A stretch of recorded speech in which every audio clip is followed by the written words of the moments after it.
அன்பின் தோழமைகளுக்கு இறையருள் நிறைய. இது சமரச தலையங்கம் நேரம். ஒவ்வொரு தலையங்கத்தை குறித்தும் இந்த பகுதியிலே விவாதித்து வருகிறோம். அந்த அடிப்படையில் பிப்ரவரி 1 முதல் 15 இதழுக்கான தலையங்கம் ட்ரம்பின் அடாவடிகள் முற்றுப்பெற வேண்டும். ட்ரம்ப் இந்த ஓராண்டுல என்னென்ன செய்திகளை செய்திருக்கிறார், அது உலக நாடுகளை எப்படி பாதித்திருக்கிறது என்பதை குறித்து பேசும் இந்த தலையங்கத்தை விரிவாக அலசுவோம்.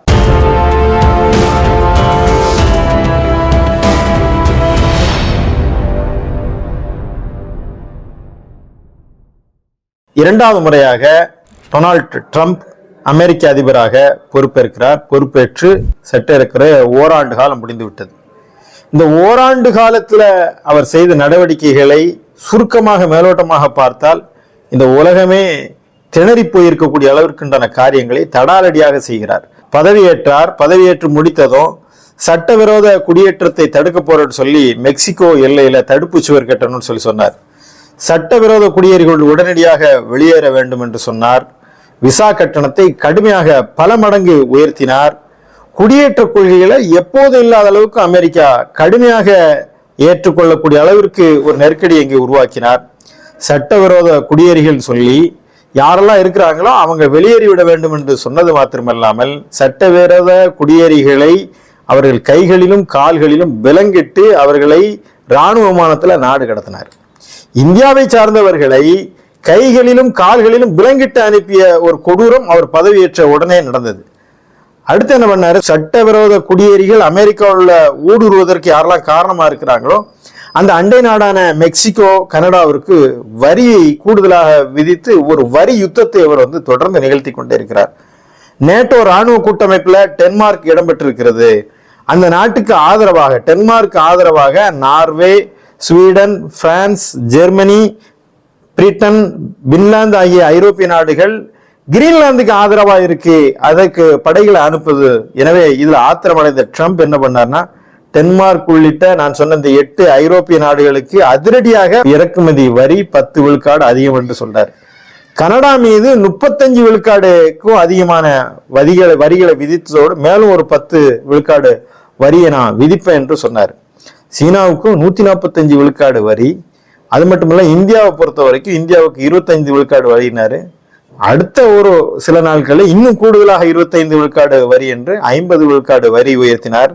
அது மட்டுமல்ல, மிரட்டினார். என்ன மிரட்டினாரு, ரஷ்யாவிலிருந்து நீங்கள் கச்சா எண்ணெய் வாங்கினால் இந்தியாவிற்கு 500 விழுக்காடு வரியை நான் விதிக்கும் வகையில ரஷ்ய தடைகள் மசோதா என்ற அமெரிக்காவின் புதிய மசோதாவை நிறைவேற்ற போற என்ற அடிப்படையில நாங்க எங்களுடைய அவையிலே நாங்கள் நிறைவேற்றுவோம் என்று ஒரு மிரட்டல் விட்டார்.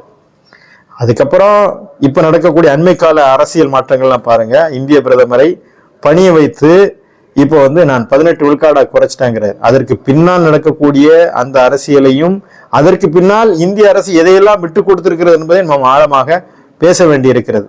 எந்த அடிப்படையில் என்று சொன்னால், இந்த 18 விழுக்காடு வரியை குறைத்து விட்டு இந்தியா அறிவிக்கக்கூடிய, இந்திய பிரதமர் அறிவிக்கக்கூடிய முடிவுகள் எல்லாம் யார் அறிவிக்கிறார்னா, அமெரிக்க வெள்ளை மாளிகையிலிருந்து டொனால்டு ட்ரம்ப் அறிவிக்கிறார். யுத்தம் இந்தியாவிற்கும் பாகிஸ்தானுக்கு யுத்தம் நிறுத்தது யார் அறிவிக்கிறா? அமெரிக்கா அறிவிக்கிறது. அப்ப இங்கே ரஷ்யாவிடமிருந்து எண்ணெய் வாங்கவில்லைங்கிறத யார் அறிவிக்கணும்? இந்திய பிரதமர் அறிவிக்கணும். ஆனால் டொனால்டு ட்ரம்ப் அறிவிக்கிறாரு ரஷ்யாவிடமிருந்து இந்தியா எண்ணெய் வாங்காது.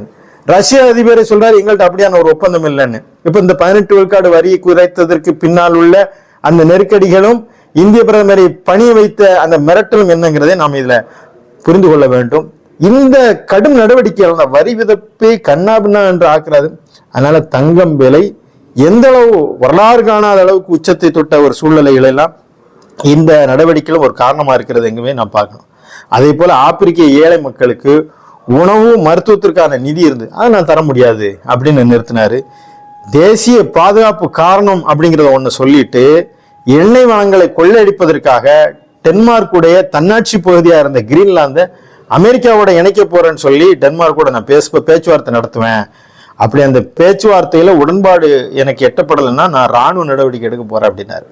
கடுமையான எதிர்ப்பு கிளம்புவோம். உடனே அவர் சொன்னாரு, இல்ல நான் ராணுவ நடவடிக்கைகளை எடுக்க மாட்டேன் என்று சொல்லிவிட்டு அவர் என்ன சொன்னார்னா, கனடாவை இந்த அமெரிக்காவுடைய ஒரு மாநிலம்னு அவர் சொல்றாரு. கனடாங்கிற ஒரு மிகப்பெரிய நிலப்பரப்பை அமெரிக்காவுடைய மாநிலம் சொல்லி வந்தவர் இப்ப என்ன சொல்றாருன்னா, அமெரிக்காவுடைய 51வது மாநிலமா கிரீன்லாந்து இருக்கும் அப்படிங்கிறார். கிரீன்லாந்தை 59வது மாநிலம் என்று சொல்லக்கூடிய அளவுக்கு அவர் துணிவு பெறார். காரணம் என்னன்னா, கிரீன்லாந்துடைய எண்ணெய் வளம், எரிவாயு, நிக்கல், கோபால்ட் உள்ளிட்ட அரிய கனிம வளங்களை கொள்ளையடிப்பது மட்டும்தான் அமெரிக்காவுடைய நோக்கமா இருக்கிறது.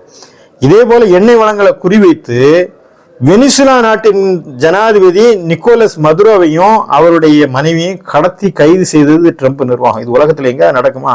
ஒரு நாட்டுக்குள்ள போய் திடீர்னு அந்த நாட்டுடைய அதிபரை மனைவியையும் கடத்தி கொண்டு வருவாங்க. ஏன்? அவங்க அமெரிக்காவுக்கு எதிரான டாலருக்கு நிகரான வேறொன்றை அவர்கள் முயற்சி செய்கிறார்கள். அதற்கு மிரட்டல். உலக நாடுகள்லாம் பாடம் பெற்றுக் கொள்ளுங்கள். அமெரிக்க டாலருக்கு நிகராகவோ அமெரிக்க எதிராக நீங்க ஏதாவது செய்தாலோ அல்லது உங்களிடம் எண்ணெய் வளம் இருந்தாலோ நான் இப்படித்தான் தடாலடியாக அதிரடியாக உள்ளே நுழைந்து நாங்கள் உங்களை கைப்பற்றி கொண்டு வருவோம் என்று சொல்லிவிட்டு சொன்னாரு. வெனிசுலாவுடைய நிர்வாக தலைவரே நான் தான் சொல்றாரு. இதெல்லாம் நீங்க பாருங்க, எப்படிப்பட்ட ஒரு அதிகார மமதையிலிருந்து ட்ரம்ப் இந்த நடவடிக்கையெல்லாம் எடுத்து வர்றாருன்னு. ஏகாதிபத்தியத்தினுடைய அடிப்படை கொடுமை தான் சுரண்டலும் ஆக்கிரமிப்பும் தான் அங்க ஏகாதிபத்தியுடைய அடிப்படை குணம். அது ட்ரம்போட இருப்பதில் நமக்கு ஆச்சரியம் இல்லை. ஒவ்வொரு வரி யுத்தமுத்தை நிகழ்த்துகிறார் என்று சொன்னால் இன்னொரு புறம் என்ன பண்றாருன்னா இஸ்ரேலோட கூட்டு சேர்ந்து விட்டு பாலஸ்தீனை போய் தகர்க்கிறார். பாலஸ்தீன மக்கள் மீது போர் தொடுப்பதற்கு ஐநா மன்றத்துல அமைதி பாலஸ்தீன போர் நிறுத்துவதற்கான அமைதி ஒப்பந்தம் போது வீட்டோ போரை பயன்படுத்தி அந்த யுத்த நிறுத்தத்திற்கு தடை விதிக்கிறார். சொல்றாரு, காசாவை நான் சுற்றுலா தலமாக போறேன், அது எல்லாத்தையும் இடிச்சு தள்ளிட்டு என்று பாலஸ்தீன மக்கள் மீது கொடூர தாக்குதல் நடத்துவதற்கு இஸ்ரேலுக்கு துணை புரிந்தால் திடீர்னு ஈரானை போய் தாக்கினார். உங்கள்கிட்ட அணுகுண்டு இருக்கு, ஏவுகணை வச்சிருக்கேன்னு சொல்லி ஈரானை போய் அடித்தார். ஈரான் திருப்பி தாக்குகிறது என்று சொல்லும் போது சொல்றாரு, ஈரான்கிற ஒரு நாடே உலக வரைபடத்தில் இருக்காது அப்படிங்கிறத ஒரு மிரட்டுறாரு. இப்படியான ஒரு அராஜகம் பண்ணக்கூடிய பிற நாடுகளுடைய விவகாரங்கள்ல தலையிடக்கூடிய இந்த ட்ரம்ப் என்ன சொல்றாருன்னா, ரொம்ப அதிரடியான ஒரு உச்சபட்சமான நகைச்சுவை என்ன தெரியுமா? எனக்கு உலகத்துல அமெரிக்கான நோபல் பரிசு எனக்கு தான் தர்றாங்க, நானும் அமைதியின் தூதுவருங்க. உலக நாடுகளை நிம்மதி இழக்க செய்து விட்டு ஒரு நாட்டுடைய அதிபரை கடத்தி கொண்டு வச்சுட்டு ஈரானை போய் தாக்கிட்டு பாலஸ்தீனை இல்லாம ஆக்கிட்டு உலக நாடுகளுக்கு மீது கடுமையான வரியை விதித்து விட்டு ரஷ்யாவிடமிருந்து நீங்கள் என்ன வாங்கினா உங்களுக்கு பாதிப்பு வரும்னு சொல்லிவிட்டு யாரெல்லாம் தங்களுக்கு கீழிலோ அவர்கள் மீது என்னென்ன வகையில நெருக்கடி கொடுக்கணும் அத்தனையும் கொடுத்துட்டு அவர் சொல்லாரு, நான் இதுவரைக்கும் 8 போரை நிறுத்தியிருக்கேன். இந்த 8 போரை நிறுத்திட்டேங்கிறத கிட்டத்தட்ட சொல்லிக்கிட்டே இருக்காரு. எல்லா இடங்களும் சொல்ல, கிட்டத்தட்ட 30க்கும் அதிகமான இடத்துல நான் தான் போரை நிறுத்தினேன், இந்தியா பாகிஸ்தான் போரை நான் தான் நிறுத்தினேன். அது இந்திய பிரதமர் சொல்ல மாட்டேங்கிறாரு, பாகிஸ்தான் சொல்ல மாட்டேங்கிறாங்க. இவரும் சொல்ல, நான் தான் உங்க போரை நிறுத்தினேன். போரை நிறுத்தினேன்னு சொல்றது மட்டும் இல்லாம அமெரிக்கான நோபல் பரிசு எனக்கு தான் தரணும். இது யாராவது உலகத்துல ஒரு தலைவர் வந்து எனக்கு நோபல் பரிசு தரணும்னு சொல்லி அடம் பிடிக்கிறது நம்ம எங்கேயாவது பார்த்துருக்கோமா? அப்ப இவர் என்ன மாதிரியான மனநிலையில் உள்ளவர் என்பதையும் நாம் பார்க்க வேண்டும். அப்படி அடம் பிடிச்சாரு. நோபல் பரிசு தனக்கு கிடைக்கல அப்படின்னதும் வெனிசுலாவுடைய மரியோ கொரினா மச்சோடாக்கு அந்த அமெரிக்கான நோபல் பரிசு கிடையாது. அந்த அம்மாவை கூப்பிட்டு வந்து அந்த நோபல் பரிசு எனக்கு தான், அந்த அம்மாட்ட வந்து வாங்கிட்டாரு. எப்படி இதை நாம் எடுத்துக்கொள்வது என்பதை பாருங்க. அடுத்து இதை விட மேல ஒரு காரியம் பண்ணார். என்ன பண்ணார் தெரியுமா?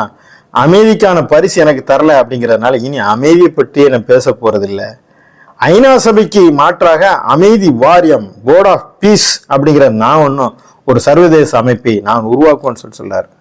நல்லா விளங்கிறோம். இப்படி ஒரு அமைப்பை, சர்வதேச அமைப்பை உருவாக்குவதற்கு இதுல மெம்பர் ஆகிறதுக்கு ஒவ்வொரு நாடும் 9,000 கோடி எனக்கு இதுல மெம்பர்ஷிப்கான கட்டணம் செலுத்தணும்னு சொல்றாரு. பல்வேறு சர்வதேச அமைப்புகள்ல இருந்து அமெரிக்கா வெளியேறுகிறது. வெளியேறிய நிலையில இப்படியான ஒரு முயற்சி என்பது உலக அமைதியை சீர்குலைக்கக்கூடிய ஒரு முயற்சியாகத்தான் உலக நாடுகள் அச்சத்துடன் இந்த முடிவை பார்க்கிறது. இந்த ஒரு வருஷத்திலேயே எத்தனை அத்துமீறல்கள், எத்தனை பிரச்சனைகள் என்று பார்த்தா இன்னும் 3 வருஷம் பீரியட் இருக்கு, இன்னும் என்ன வேணாலும் பண்ண போறாரோ என்ற பதைபதைப்புடன் இந்த நாட்களை நாம கடந்து விடாமல் இந்த ட்ரம்புடைய இந்த அடாவடிகளை முற்றுப்பெற வைப்பதற்கு உலக நாடுகள் தீவிரமாக கவனத்தில் கொள்ள வேண்டும்.